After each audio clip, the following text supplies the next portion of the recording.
है। मैं अगर मौके पर चला जाता, मैं वहाँ नमाज पढ़ लेता, अपना मेमोरेंडम दे देता, तो बरेली में किसी किस्म का कुछ नहीं होता। लेकिन पुलिस ने जानबूझकर मुसलमानों पर लाठियां चलाई। मुसलमानों पर ये इल्ज़ाम लगाया जा रहा है कि मुसलमानों ने पत्थर आज कल जो उत्तर प्रदेश के हालात हैं, जो उत्तर प्रदेश में हो रहा है, इनको देखने के बाद आपको ये नहीं लगता है कि जो प्रशासन में बैठा हुआ इंसान है, जो शासन कर रहा है, जो भी इंसान जो भी दौरे हुकूमत में अभी है, वो पगला तो नहीं गया है?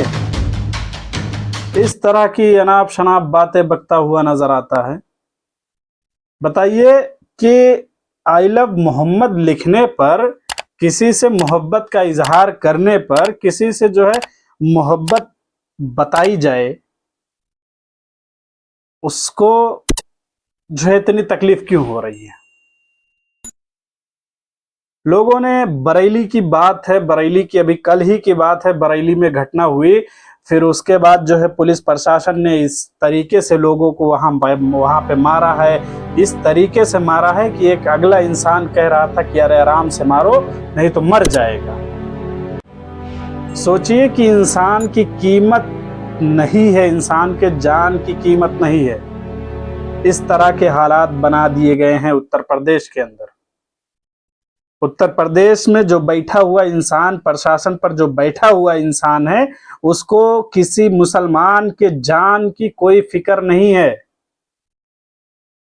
आपको याद होगा अभी जो है कुछ दिन पहले संभल हिंसा हुई थी, वहां पर जो है लोग जा रहे थे, हालांकि एक बंदा किसी मुस्लिम के घर पर चढ़कर उसके घर से झंडे उतार रहा था, तो किसी ने गोली मार दी थी। तो उसके लिए जो है तुरंत के तुरंत फंड रिलीज हुए, इसके मृतक के घर के लिए जो है इतना इनाम दिया जा रहा है, इतना राहत सामग्री दी जा रही है। लेकिन आपको याद होगा वही दरभंगा है, पता नहीं कितने लोग जान की बाजी लगाकर इस दुनिया से चले गए, उनको कोई पूछने वाला नहीं आया। वही उत्तर प्रदेश कानपुर में लॉकडाउन के टाइम पर मामला पेश आया, कोई पूछने वाला नहीं आया। तो इस तरह के हालात उत्तर प्रदेश में मुसलमानों के लिए मुसलमानों ने खुद बनाई है। ये मुसलमानों को शुरू से सिखाया गया है कि तुम जो है सत्ता के मोह में मत रहना, तुमको सत्ता से जो है, तुमको सत्ता से कोई लेना देना नहीं है, बस तुम हमें वोट देते रहना, हम तुम्हें जो है तुम्हारा अधिकार दिलाएंगे। दिलाया क्या गया, क्या दिलाया गया है आज तक? यही दिलाया गया है कि अगर तुम जरा सा भी कुछ बोल दो प्रशासन के खिलाफ, या किसी जो है जाति के खिलाफ, या किसी धर्म के खिलाफ, तुम थोड़ा सा बोल दो, तुमको दूसरे ही दिन उठाकर या उसी दिन पुलिस उठाकर ले जाएगी और जेल में बंद कर देगी, तुम्हारी सुनवाई तक नहीं होगी। इस तरह के हालात बना दिए गए हैं मुसलमानों के। उत्तर प्रदेश की ही बात नहीं है, अभी 4 दिन पहले गुजरात में भी यही हुआ कि लोग आई लव मोहम्मद का बैनर पोस्टर लेकर के निकले थे। उससे किसी को क्या तकलीफ हो रही थी?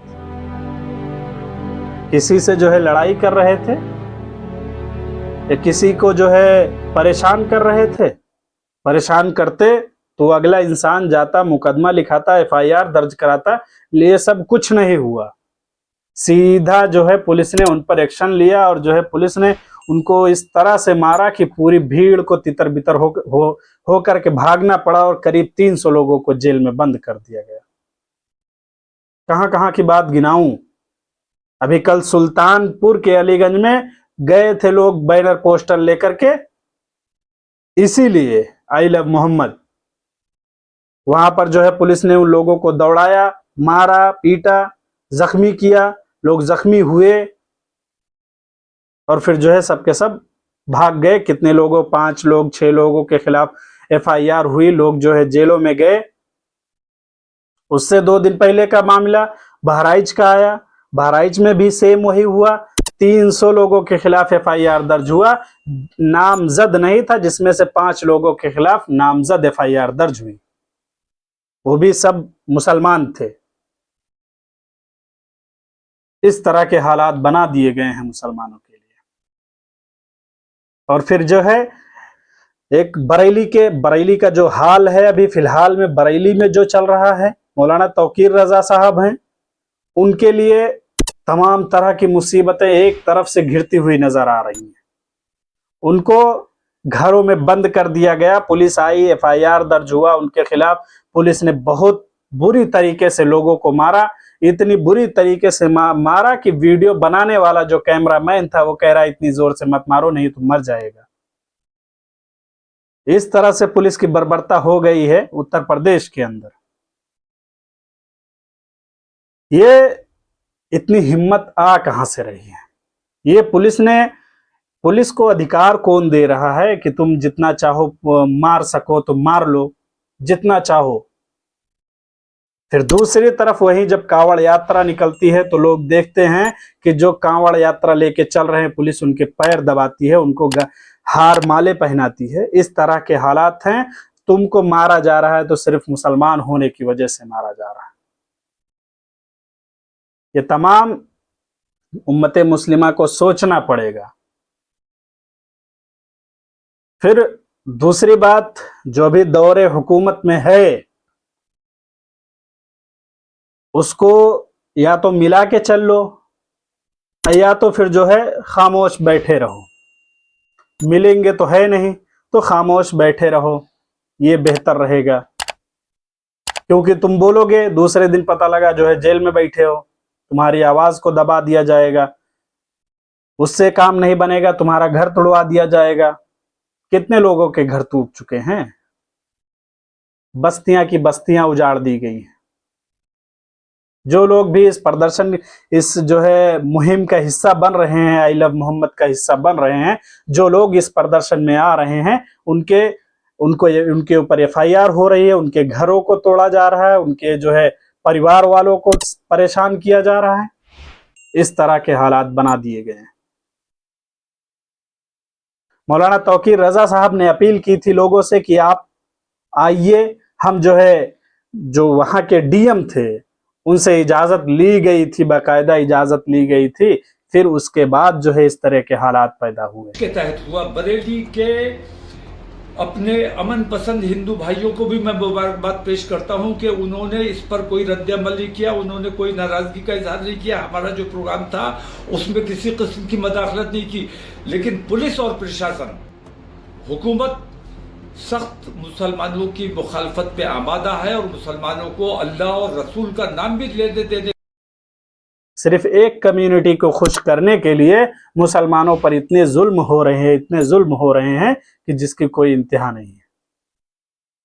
और ये सब, हमें तो यही लगता है कि ये सब का सब जिम्मेदार कांग्रेस, क्योंकि आज 70 साल हो गए देश को आजाद हुए। सत्ता से कांग्रेस ने ही मुसलमानों को दूर रखा है, पढ़ाई से मुसलमानों को कांग्रेस ने ही दूर रखा, रिजर्वेशन से मुसलमानों को कांग्रेस ने ही दूर रखा है। इन सब के जिम्मेदार कांग्रेस है। आपकी क्या राय है कमेंट सेक्शन में जरूर बताइएगा। मैं इन्हीं सारी बातों पर अपनी बात को खत्म करता हूं और आपसे उम्मीद करता हूं कि अगर हमसे कोई गलती हुई होगी तो मैं माफी चाहता हूं और आपसे गुजारिश करता हूं कि हमारे चैनल को सब्सक्राइब करके हमें हौसला दीजिए। धन्यवाद।